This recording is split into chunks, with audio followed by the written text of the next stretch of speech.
This video is a few weeks in the making because I wanted to make sure that it not only tasted like lasagna, but it looked like lasagna. So it took some trial and error, but I'm very proud to show you today a $5 lazy lasagna you can make from the Dollar Tree.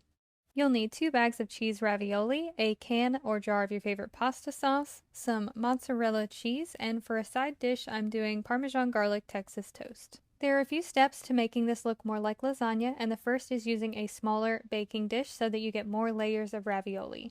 You'll also want to make sure your raviolis are thawed overnight, that way they stick together more, which will give you more distinct layers.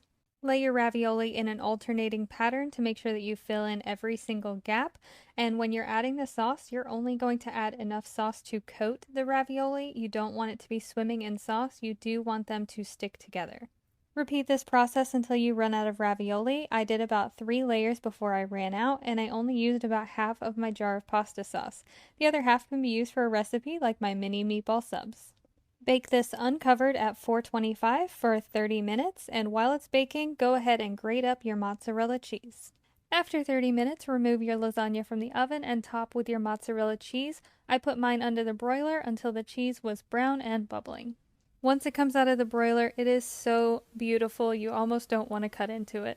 I let it cool for about 5 minutes and then I cut it into 4 slices. I was very nervous to plate this up because I didn't know if it would stay together once I removed it from the pan, but to my surprise, it stayed together beautifully and I ended up with this dish that looks exactly like lasagna, tastes like lasagna, and takes about 10% of the work of making a real lasagna, and for a fraction of the cost. Of course, I served my lasagna alongside some Texas toast for a $6.25 dinner that will feed 4 people.